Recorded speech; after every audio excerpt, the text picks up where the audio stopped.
Hello, everyone. Today is August 6th, 2022. I'm here today with Connor Dryden. Connor is a financial associate. Thanks for coming on the podcast, Connor. Thanks for having me. So, we were talking about hacking medical devices right before this. Yeah, that's there's a lot there, a lot of scary things potentially there. Yes, a lot of scary things, a lot of unknowns regarding IoT, the Internet of Things. Yeah, there's obviously medical devices. There's always going to be a need for products within that sphere, but with that comes unintended consequences, if you will. So. Yes. It's interesting to see how the world has technology integration and how we're learning as we integrate with these technologies. There's bumps and we have to round out those edges to make some sort of process or some sort of system that is positive. Yeah, no, I think sometimes you'll get so caught up in the positive effects of whatever that is that you just tend to forget other things, perhaps that you get learned about along the way. What other things? I mean, so specifically, it's with medical devices, this idea of another body, another person being able to control what something else does, whether that's a device, a product in someone else's body, whether that's a system, whether that's an aircraft, whether that is your smart device at home, whether that is really it's probably a lot of things in our everyday lives that I know I'm certainly not aware of, that we're also susceptible to risk with those things. Yes. And the people, I find it interesting, like hackers. They're pretty scary, but I think people, especially myself, are somewhat definitely impressed. Look at what they do in maybe not so much awe now that I'm a little bit more educated on hacking and cybersecurity, but when you hear something like a hacker stole $6.9 million from a company, even when they get caught years later, and that's what I've found with most hackers, is that unless they're internationally based hacking another country, they almost always get caught. But still, being able to break down those security features, being able to penetrate systems, being able to see a target, infiltrate, grab the target, and get out, it's very impressive. Very impressive. And I think one thing that you touched on earlier, this idea of reputation, specifically as it relates to companies. I asked about, I don't really hear about it too much, just in terms of, like cyber infiltration, I guess, into companies. But this idea of, we don't hear much about it because companies don't want to appear weak. Companies don't want to appear susceptible to these types of things. It makes them look weak, whether it's to investors, whether it's to competitors, whether it's to consumers. So that's a really interesting idea because it just, like I said, I don't really hear about it too much. So Yes. It's like, for example, the pipeline hack. Was that in I think that was in 2020, where the oil line was hacked. Do you remember that? is this related to the Dakota pipeline, or is a different? I think it was through the eastern United States. Oh, right. I do remember this. Yes, Okay. and even the hackers were like, "Sorry, we didn't mean to do this. This was we didn't mean to destroy the infrastructure of your society this way." But I mean, what were we talking? What were you saying before that? The point you made. Just about company reputation, or this like perceived. No one wants to look weak, especially Yes. at the corporate level. You don't want to make yourself look weak to others as a company. No.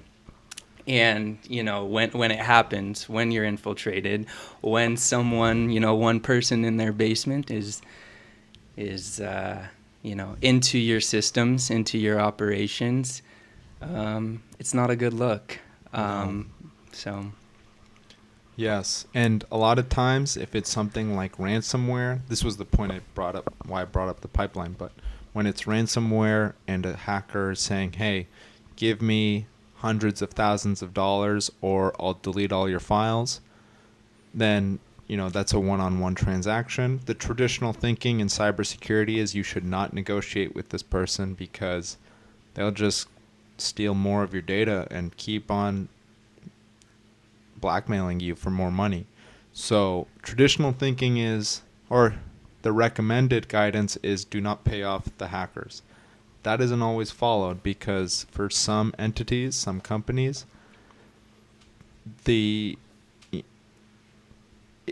it's a bigger loss for them to reveal it in any sort of way than to just, okay, even if we don't get this data, we'll pay them because this data is worth more to us than the amount they're asking.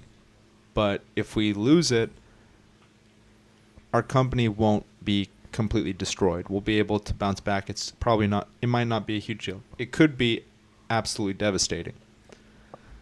But some companies paid off and don't want it to be known because it's just, like you said, reputation, embarrassing, shows signs of poor cyber hygiene, which is, having good cyber hygiene is going to be, if it isn't already, I would say it already is, but it's going to be very obvious to everyone. It's a value that companies need to have moving forward. how much do you think, like, let's just take an industry, right? Something like financial services. How much do you think they put towards cybersecurity measures, like system protective, you call it hygiene measures? It's, obviously everyone's bank accounts, everyone's, life savings, credit cards, tons of information is with a lot of financial institutions, and it would be interesting to know. Just, you would think at the surface there's a lot going into defensive measures, but I don't know if that's the case. It would be interesting. It would be an interesting study. Based off of being a consumer of some high-scale financial institutions, we can think of like J.P. Morgan Chase, Wells Fargo, BOA, Citibank. I've noticed that financial institutions have I are kind lead the way, I would say, in cybersecurity in a lot of domains. The first time I ever placed two-factor authentication into my phone was for a 401k fund. Hmm. That was the first time from a private company, private financial company. And I see the websites, and it seems like they take it very seriously. I've also been to the Wells Fargo HQ in South Carolina. The physical security there is really impressive at the building. And we all understand physical security. But, like, for example, a small business owner, like, we can all think of it like a small business owner, maybe you have a convenience store in a low income neighborhood. Like, we've all seen, like, someone comes in and they attempt to rob the place. Well, that's kind of a common story. We've seen these movies, we've seen these actual, security cameras of people, just random person walking in trying to rob the place. So people there are thinking they have a business, the business is convenience store. When they purchase that business in that location, which is, maybe underdeveloped, doesn't have the best public security, they're thinking about implementing physical security in their own private business. That's a cost, that's a value they need to have in order to be able to maintain a successful business. That has now extended into the digital infrastructure. Now that we've all moved our business to some degree digitally, whether, obviously companies have varying degrees of how integrated they are within the digital infrastructure. Tech companies, the highest, other companies that really just need to use it for marketing and those types of features, probably on the lower end scale. But that's still, even those companies, like, their finances are in banks. Their finances are in private accounts online. So they still interact, their finances still interact, digitally.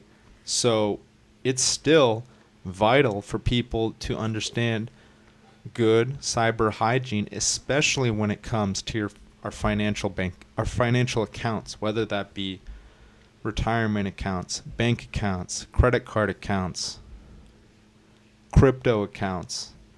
All of them are being targeted right now. All of our bank accounts, all of our credit cards, all of our crypto accounts, as you and I are having this podcast, multiple someones are attempting to break in to our bank account, and our bank has a huge part to play in keeping the security.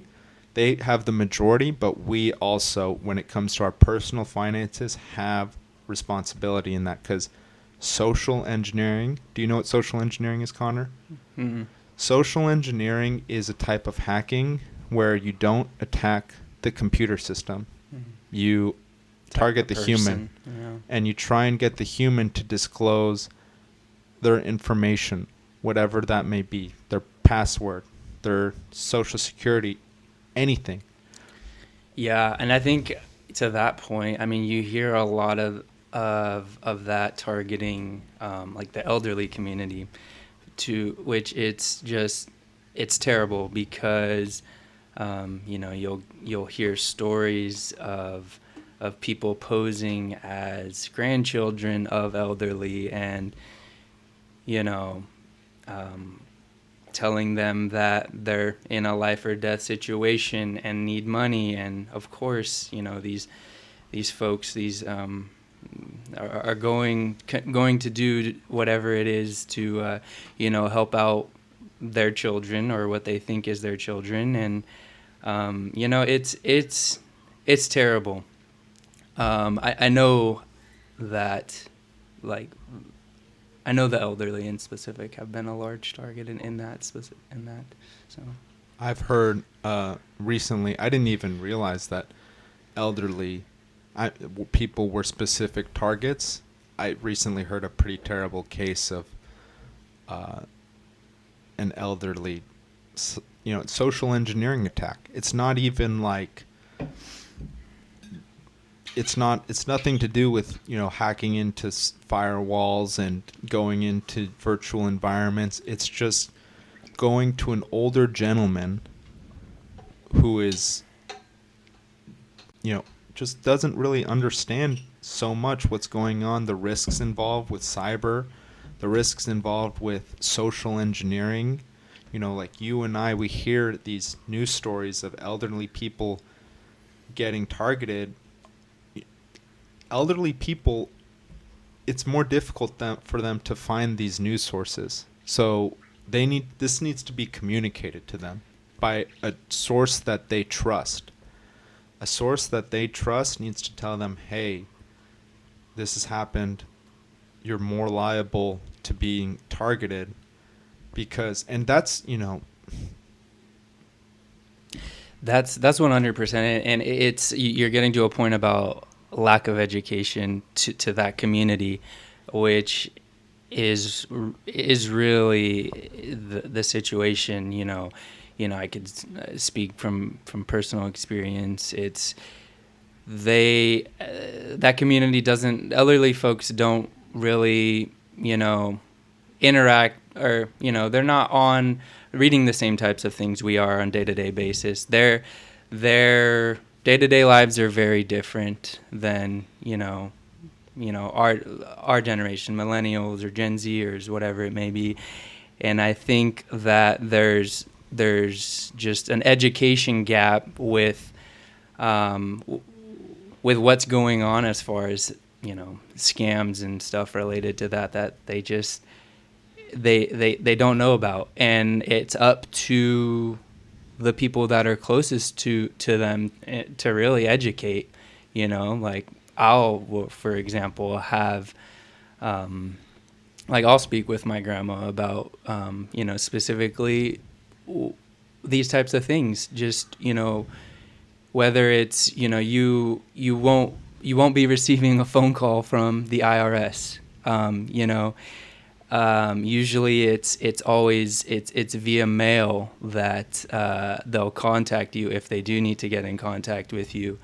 And every time she as far as emails, anything that comes up, I tell her to, there's basic measures. Just look at who it's from. At the very, just who is it? Who is this email from?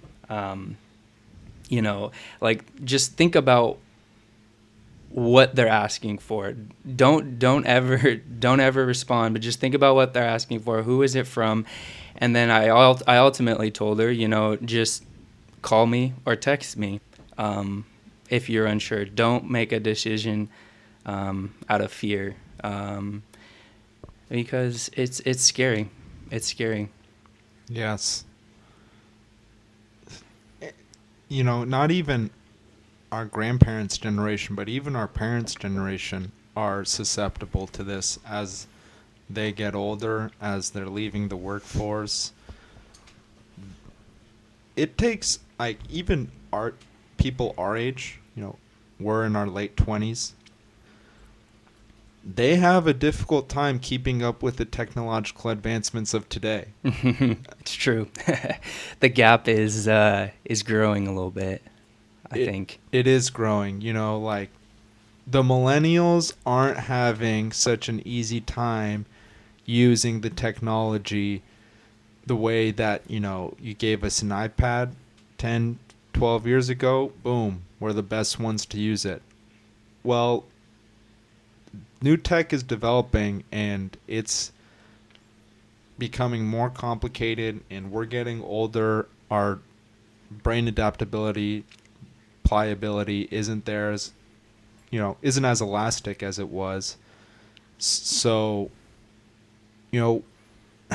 it's getting that way for us too, and a lot of our colleagues have to be have to search for this too, because like you said, this cyber stuff cyber news, how these people get hacked, how people are vulnerable, it's not that well communicated. Like, yeah, everyone knows that that massive pipeline got hacked in 2020, but people know it happened. They don't know how it happened. They don't know. They know it was ransomware. They don't know how ransomware works. And they don't know how ransomware is delivered. Some of them do. Phishing. Phishing's big. People know phishing. But there's multiple ways to get phished. It's not just through email. You can get phished through a link. If people see a link, if some random phone number sends a link to your phone, don't click it. That can be a phishing text. That can have malicious software on it that logs everything in your phone from that point forward. So the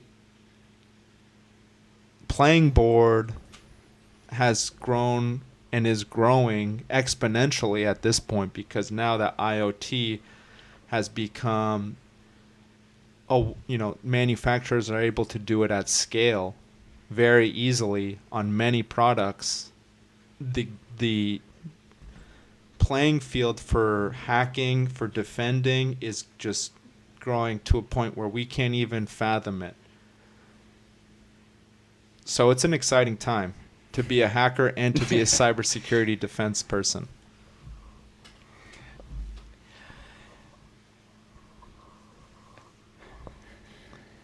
Exciting time. Yes. And speaking of exciting times, that might be a good transition into another topic we wanted to bring up, which was the state of inflation. Inflation. Yeah. Just at a glance, we've heard about inflation. We feel inflation. We see it at the gas station, in the supermarkets. But really, so just at a glance, from 2010 to 2020, really over the last decade, inflation has been at about 2%.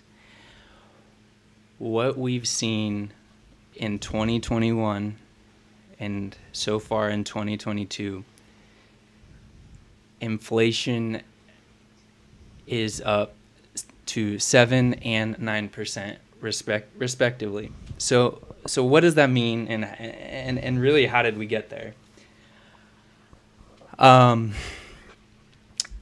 So what does that mean? Inflation is just, this idea of the purchasing power of money, of your dollar, goes down. Prices, things get more expensive. The purchasing power of your dollar goes down, and what's happened, what's caused this, is really it's really I think a supply demand fundamental, that a supply demand imbalance. So we saw on the demand side in 2020, 2021, just before the pandemic, and really during the early stages of the pandemic, consumer spending was crazy. Disposable incomes were up, employment was down, online shopping was out of this world. People were buying homes left and right. People were paying well over asking for prices. People were taking on more debt.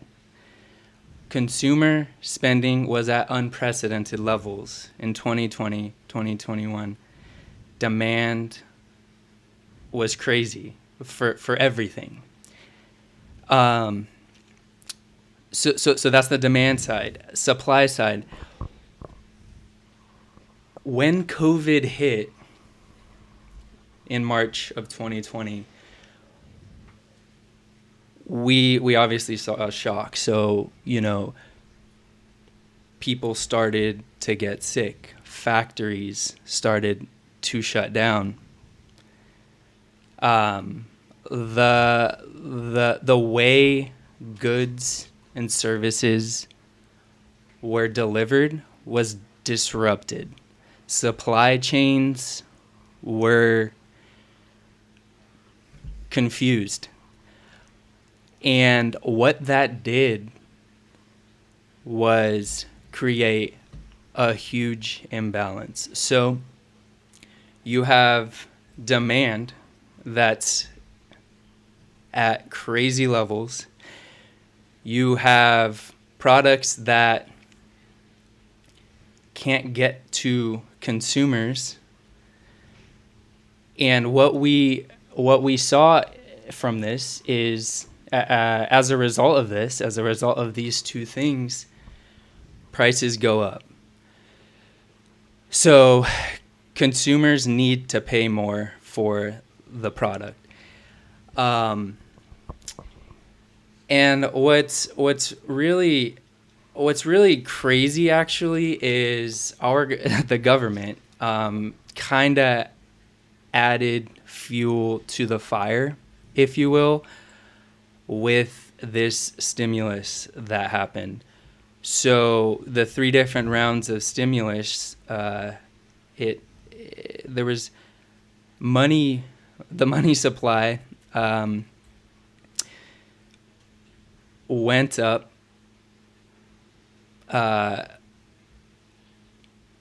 due to all the stimulus, and that's another thing that really just exacerbated the problem. You know, if you have a set limit of goods and you have a set money supply, and then you increase only the money supply, of course the price of those goods are going to go up. So inflation, that's what we've got to. That's what we've come to. We're at a point where the Fed is, the Fed is in a really tough situation. That, the Federal Reserve exists for 2 reasons: to keep inflation steady at that 2% figure that I was talking about earlier, and to seek maximum employment, make sure as much of the labor force is working as possible. And because the inflation part is out of balance, they have to raise interest rates. The Fed is actually right now raising rates so people spend less money, so that people aren't buying as much. People hold off on big purchases. Big financial decisions don't get made. And what I think is inevitably will lead to a recession at some point in the near term, because of these imbalances. We're in a It's a pretty crazy time. It is a crazy time. And these, you said it, they added fuel to the fire. We were going through a global viral pandemic. People should have been thinking in terms of, I need to stop spending right now because I don't know what's going to happen. Instead, these stimulus packages were unprecedented in size and amount, far-reaching, so that entities, companies that don't actually make any money and weren't acting financially responsible over years don't have the room to be able to take on this possible risk due to negligent behavior. Not all of them, but there are obviously some cases out there where it was this company, the way they acted over the last several years, there's a reason that they're about to go bankrupt, because they're not able to do business because of COVID. They should have been preparing for this moment for pretty much their entire existence. And so people were still getting paid. Employees were still getting paid, even though these companies weren't actually being profitable. And since people were still getting paid, even some people were getting paid higher amounts, demand for more goods was still there. People didn't realize, oh, wow, supply is going to be belittled. So this is like this is going to be more expensive. The recession should have happened in 2020, right after the outbreak of COVID. We did see it a little bit, in the early stages there. I remember, I think it was I think about it was 1 month. 1 month there in April or May. We were all kind of, we saw a huge drop, and, it was this the beginning, and then everything kind of bounced back. Even though nobody was working. Nobody was working. And yet people were still getting paid and the prices were still the same. But there was no value being added into the economy. So we see the result of that at the second half of 2021, first half of 2022, and like it was just delaying something that we all know, people, I feel,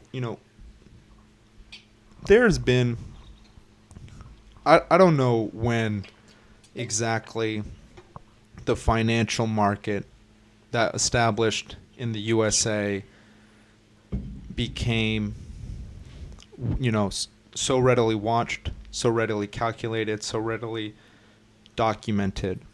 But I feel, I've heard about it since the 1932 Depression. There are recessions and then there are periods of growth. These two balance each other out. There cannot be one without the other. We have seen periods of growth and periods of recession since the economy has been documented.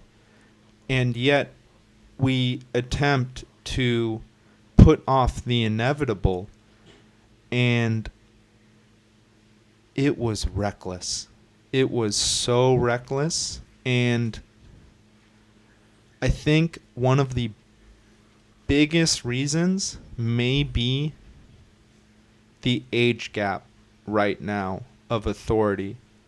I think authority at this moment in time in history is very, very old and is having, I think that the authority needs to be balanced across the ages. We have the oldest U.S. president to ever have been alive. We have the oldest U.S. Congress to ever have existed. And we were talking just at the beginning of this podcast of how susceptible elderly people are to cyber attacks. Elderly people are susceptible to many things. And it's not that they need to be taken out of Congress, but there needs to be a balance between how these are approached, whose interests are really being taken into account, and not just that, but ways of thinking. We want young people's approach to be heard and valued because it's novel. There's something there. Some of it might be extremely naive, but some of it may be very insightful. Newton discovered the law of gravity at the age of 15 years old. There's some things that only young people can think of or do, and we have to value that and listen to that.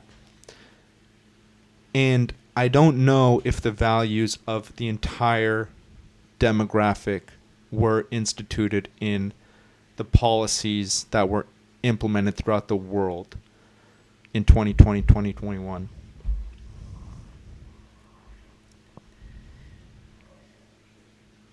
Yeah, no, there's a gap there. It's again, it's another thing that's scary. The interests, are the interests of the majority being really heard? I don't know.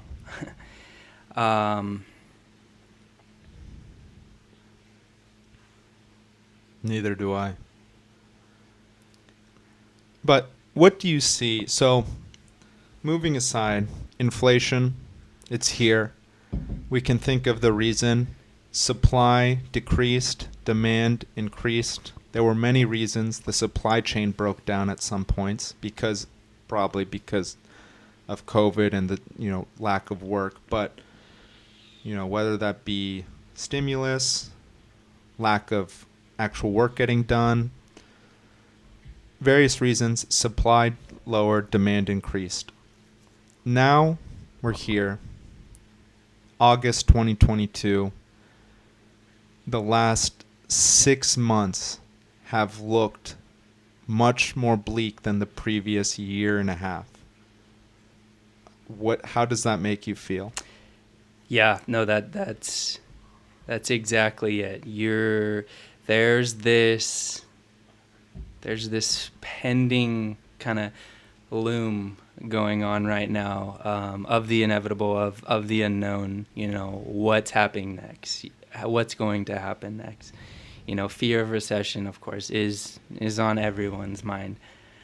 Let's look at what's actually going on in the last 6 months. You're starting to see, one of the biggest things, housing. You're starting to see mortgage applications drop significantly. You're starting to see transactions decline. What is that a function of? Back to interest rates. This idea of the Fed increasing the federal funds rate has a trickle-down impact, that people has a trickle-down impact to consumers, where people aren't going to be spending. People aren't going to be making big financial decisions. That is going to hurt the economy.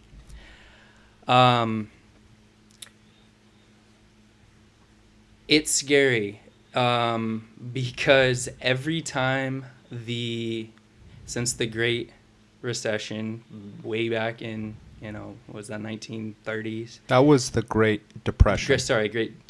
Great Depression. Because I think the Great Recession was 2008. 2008, 09. Ever since the Great Depression, in periods of growth, of high GDP growth,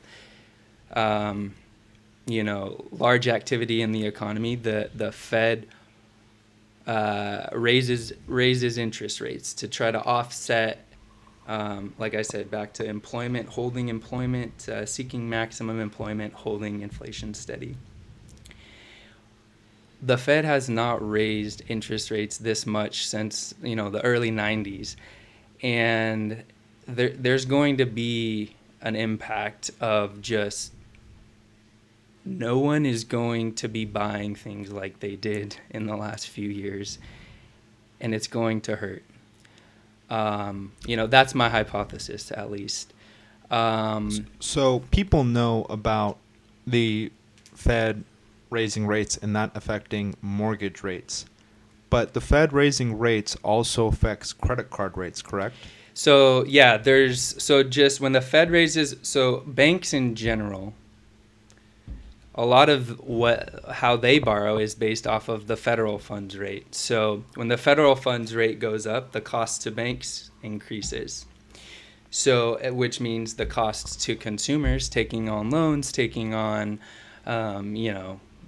taking on debt increases. Whether that debt be through credit cards or mortgages. Exactly.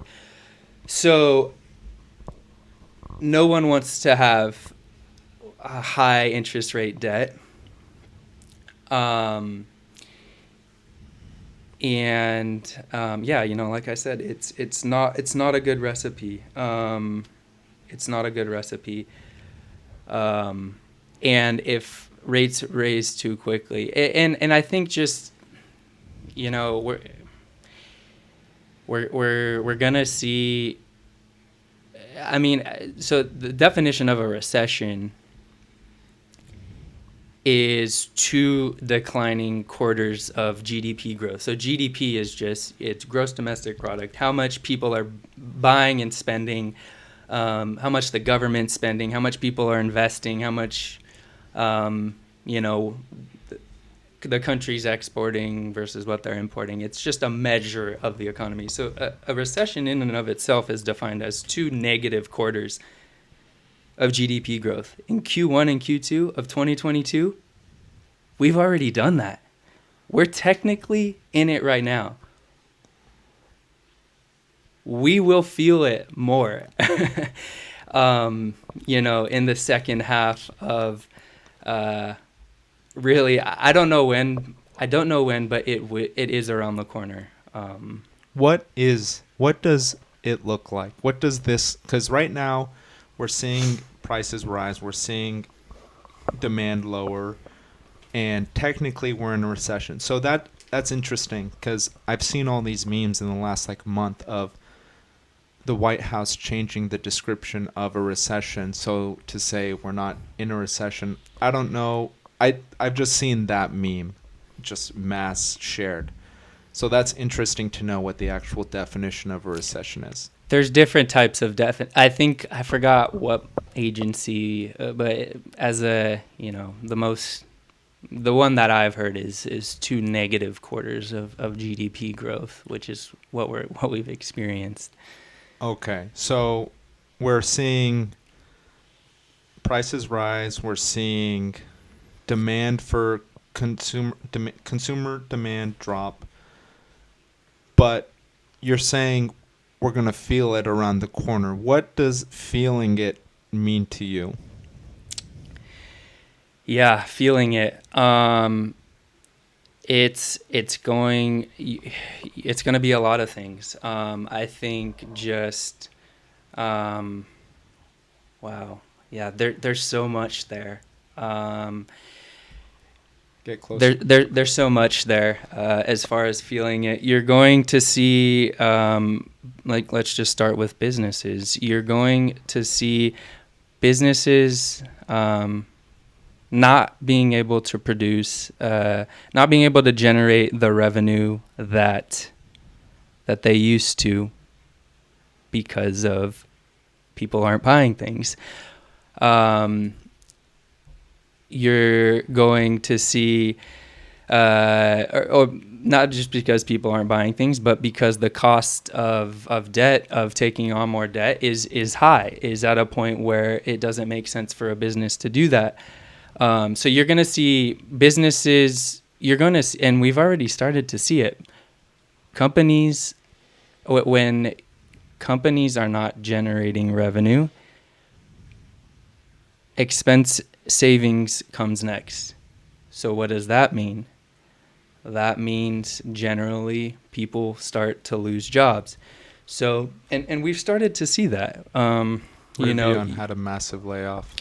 Rivian, yeah, exactly. So, Rivian, you start to hear these cost savings measures happen in order to make sure that shareholders are happy. But generally, yeah, you're gonna see people not take on debt, you're going to see people not make big decisions, and what's going to happen is companies aren't going to be able to generate revenue and profits like they did. And with that comes job loss. And with job loss, you're going to have companies that are not doing well. Generally, the sentiment will be, downwards pressure in the economy. And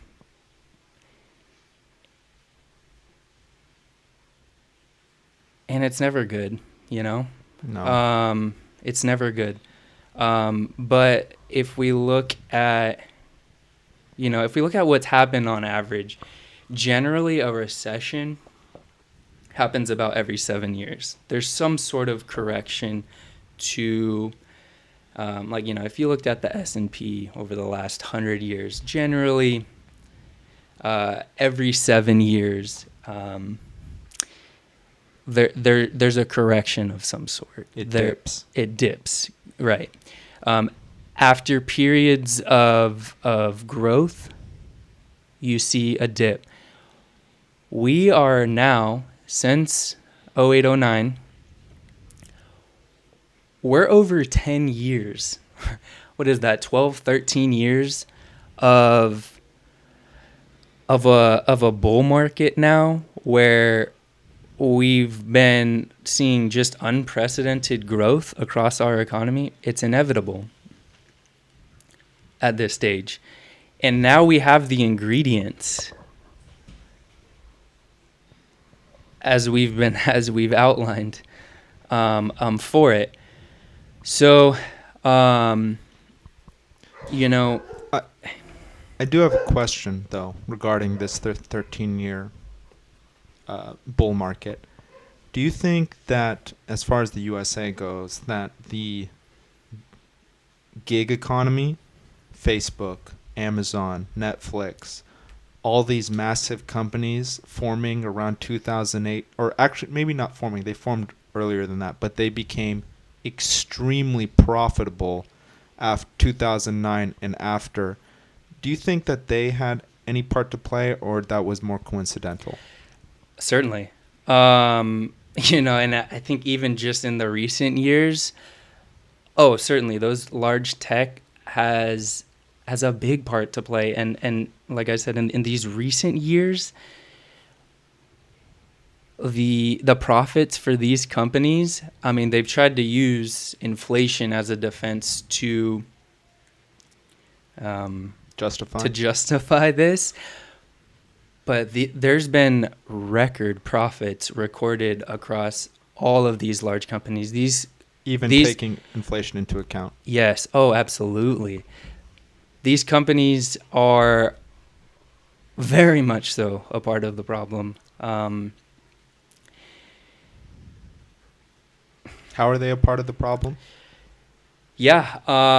So if we look at, are you thinking recently or just kind of back when? What do you mean back when? Or like ever since we've kind of bounced back from the recession? Both. But I think you're speaking more about recently. Yeah. Speak recently then. Recently, yeah. Yeah, so what we've seen recently, among the tech giants is it does just go back to inflation. So the products and the goods and services that these companies have, they're common in people's everyday lives, and it's I don't have a good explanation for it, but the fact of the matter is their products, they're generating more revenue and their bottom lines are better, is really what's going on. What do you mean by bottom line? their profits. So they're generating more revenue, and they're producing more profit for their shareholders. It's just a fact. And profit is revenue minus operation expenses. Profit is revenue minus expenses. Exactly. So, and then, we're seeing, dividends. So if you're a shareholder of a company, you own equity in a business, you're seeing dividend payouts be very high, replenishing, these profits back to the shareholders. So it's these companies. Yeah, no, these companies are a part of the problem. But how? Yeah, I don't know. I don't know specifically. I wish I had a Answer? a scientific answer. Okay. Well, we can ignore that. I brought up that question because I was interested, but you mentioned, going back to your point before, we've been in a bull market for 13 years now. And you mentioned before that the average is usually 7 years. So with that, do you expect this recession to be a little bit worse than the average? This will be the worst one that we experience in our lifetime Yet. It'll be worse than 0809. Correct. What makes you say that? This is going to be the worst recession we see in our lifetime. What's going on? I mean, over the last, as we said, since 0809, there's been unprecedented growth. Earnings for companies has been crazy. Stock market's been at all-time highs. Unemployment has been at all-time lows. Housing prices have been at all-time highs. It's not sustainable for this long of time. There's this type of this long of growth, can't sustain itself. So naturally, you're going to have a dip, and it's going to come from all the things we were talking about. The ingredients of this recession are all there, and the dip, it's going to happen, and it will come.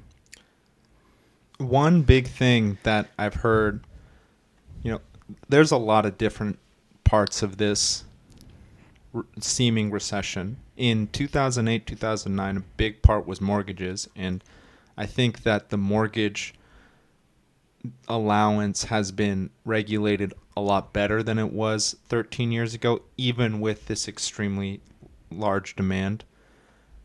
But we also have the big question of student loans.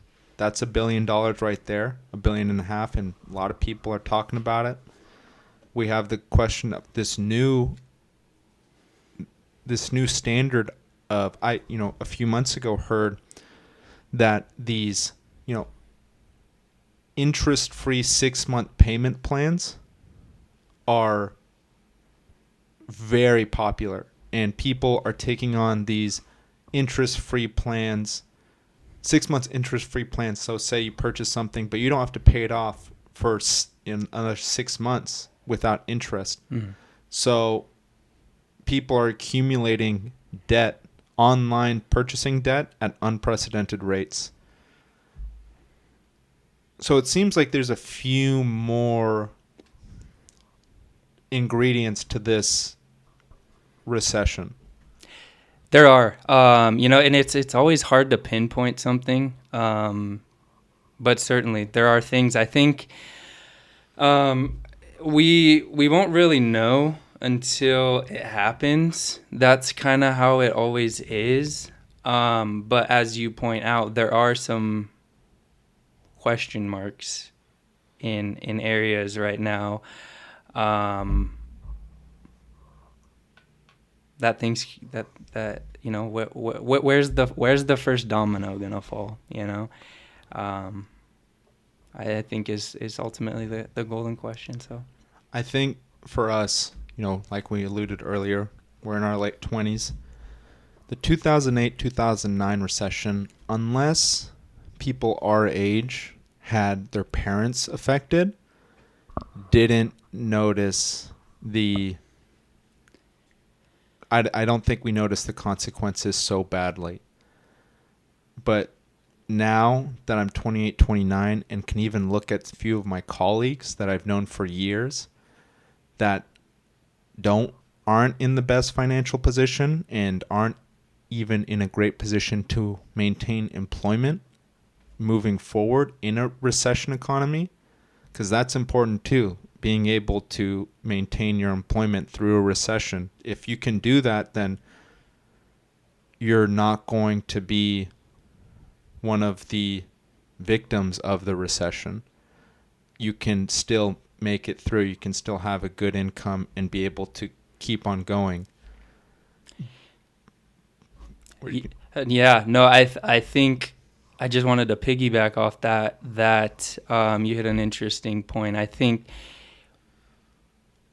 as we've mentioned, people have taken on more debt recently. We haven't been seeing that, but the amount of debt that people have is high. It is at higher levels generally right now as we speak.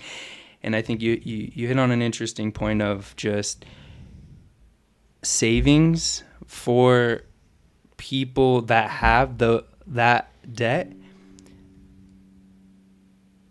is not at a comfortable level. When we think about, like just emergency funds or, things that are necessary, just liquid cash that is needed for the next recession to help pay for, your mortgage, your rent, your basic goods and services. I think we're starting. I think that the amount of savings, the amount that people have in emergency funds is very small. Very small. Very few. It's a very limited runway for those types of people who had made those big decisions. So, and we thinking about, what's going to happen. It's how will those types of people fare when when they're no longer employed, when they're not generating an income. Those are the types of questions. We will see. We will see, and it'll be obvious to us more so than us being millennials than it was 13 years ago for our parents and for people who are more invested within the economy directly. Right. And one thing about debt, if you can explain it to me, mortgages seem like they are constructed in a way to be a long-term debt. So you go into a mortgage, you know how much you're going to be paying in 25 years. Credit card debt, educational debt, those forms of debt are not, they're just compound. There's, it's not the same type of debt. The amount of debt that you have from a credit card in 2 years is going to be more, or the amount of interest you're paying in 2 years is going to be more than you're paying now, because you'll have accumulated interest and there'll be interest on that interest that adds on to your interest from the principal. But with a mortgage, that has already been defined for 30 years. The interest has been defined. So there's good debt, there's bad debt. Debt that continually compounds, which mortgages do not, doesn't mean you can't get yourself into a bad mortgage where you are unable to maintain the payments over a long period of time. But that's a different argument. The argument is when you get into debt from a mortgage over years, or even a car over years, there's a contract saying how much you're going to pay in the last month. You're going to pay this month and your last month. With compound interest, there's none of that. You're just paying until it's done. And that could be way, way more than how much you took on. Yeah, no, that's it. So yeah, with a mortgage, you have, you're paying principal and interest, and in the early, as you said, it's a fixed amount for a 15-year loan or a 30-year loan. And what happens is in the early stages, you're paying of that monthly amount on a fixed mortgage, for example. You're paying a lot in interest. So, like, let's say your payment is $3,000.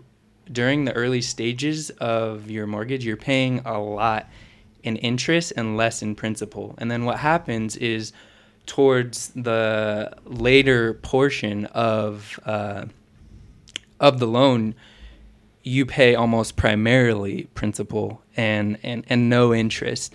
And then throughout all those payment streams, to your point, it's a set amount. It's a clearly defined amount upfront.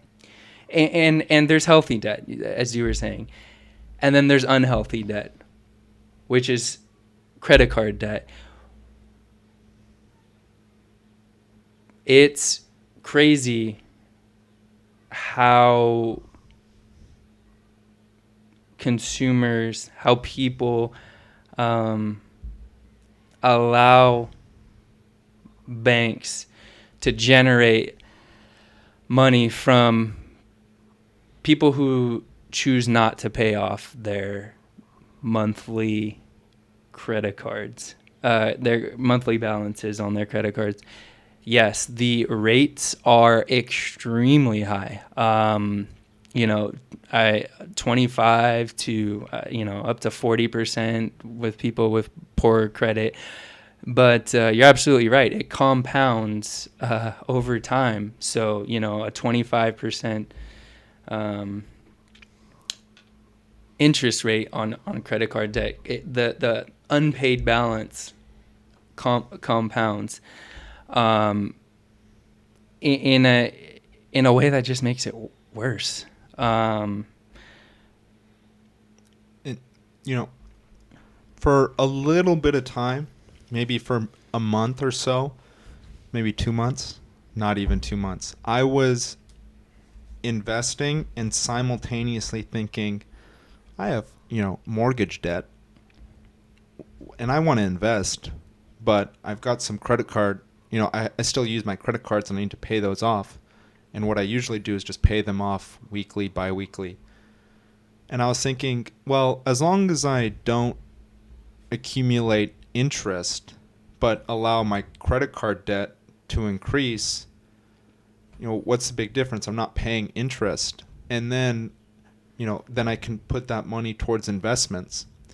And then I was thinking, does, the richest investors in the world do this, Warren Buffett? So I Googled Warren Buffett on credit card debt, and the quote or the recommendation that they said came from Warren Buffett was, there is no investment you'll make that is better than getting 17% interest debt off your requirement. There's no investment to make more money that will counteract not paying off your credit card debt and the interest that will accumulate. That's exactly it. So, let's use that 17% example. When you're paying that off, you're guaranteeing yourself that return. So of course, paying that off, it makes sense. You don't ever want to take on that. And, kind of bringing the inflation side that we talked earlier back together, or we talked about earlier together with what we're talking about now, there's actually a very interesting product right now out called I-bonds. Not sure if you've heard of them, but essentially what it is it's the government is issuing issues bonds based on the rate of inflation. And what's happened is, so these I bonds, they pay a fixed amount and a variable amount. The variable amount is based on the rate of inflation. With the rate of inflation being very high, they're paying what the rate is, which is about 9% right now. If you buy an I bond right now, you can buy $10,000 worth. It's like Treasury Direct. The website is terrible, but the product itself, the investment itself, is phenomenal because it's risk-free. It's backed by the federal government, the U.S. government. You can buy this product right now, guarantee yourself it's like 9.6% return, and every 6 months it's semi-annually adjusted. So when inflation gets evaluated again, I think it's like in November for this, there'll be a new rate for the product that will also be a part of the interest that you receive. So if you just like bought this right now, I sound like a salesman, but it's crazy that more people don't take advantage of this. It's because it's risk free. But this idea of I bonds, you're because a 9% return for 6 months in this environment is good. And then even if the variable rate is 0 when it gets reset in November, you're still generating half of that. So it would be, whatever that is, 4.5% on a $10,000 investment. I'll take that any day of the week in this type of environment. A guaranteed 4.5%, return. That's good. Just kind of bringing both together about interest, about rates and inflation. This idea of I bonds is an extremely attractive investment for people just right now, if excess funds are available. The one downside to I bonds, I should mention, is you have to your investment is locked for a year, so you cannot pull out anything within 12 months. And then when you do cash it out, if you cash it out before 5 years, you lose 3 months, the last 3 months of interest. So those are like really the only downsides. But even if you were to cash it out after a year and you lose the last 3 months of interest, that's not even a bad deal at all. It's still at least 4.5%. And that would be if the second half was 0 too, which I can tell you right now, inflation's not going down to 0 anytime soon. So it's an interesting thing that I learned about recently. Wow. How'd you hear about that? Just reading about it. I don't know what it was. I don't know what it was, but yeah, just kind of reading. And yeah. That's very interesting. I'll have to look into that. Yeah. Well, Connor, we've had a good conversation about cyber and inflation and the state of the financial market. Actually, before we end, I do have one topic that I would like to bring up regarding inflation. We look within the United States. Inflation seems pretty bad. Gasoline went out of control. Food, very high. Plane tickets, very high. Even generally employees. The price salaries of the everyday employee is starting to grow noticeably. Yet, on the global scale, it seems that the U.S. has been one of the more responsible, and the USD, relative to a lot of other currencies, specifically the euro, has fared better. Have you noticed that? I do know inflation is going on a global scale. It's not just here in the U.S. Certainly the pound is struggling. Um, the euro, I haven't heard too much about, um, but I know it's more than just a U.S. problem for sure. Um, that's about it, honestly. Yeah. Okay. I wanted to ask, but yes, it is more than a U.S. problem, and I know that in the United States, you know, we focus on our country for good reason, but this is a global issue. Inflation, everyone shut down, everyone cut down their supply. Demand across the world, and that's not necessarily true. I don't know about that, but supply did falter around the entire world. And so inflation is a global pandemic, and although it's bad here, it's really bad some other places. It's true. So, Connor, are there any last words that you'd like to speak about regarding cyber inflation or anything at all? Um, we're in an interesting time within our economy. We no one wants to enter a recession, but unfortunately, I don't know if there's another outcome here in the near term. But no, I appreciate you having me on. I enjoyed chatting with you. Thank you. You're welcome. My guest today has been Connor Dryden. Thanks for coming on the podcast, Connor. Thanks.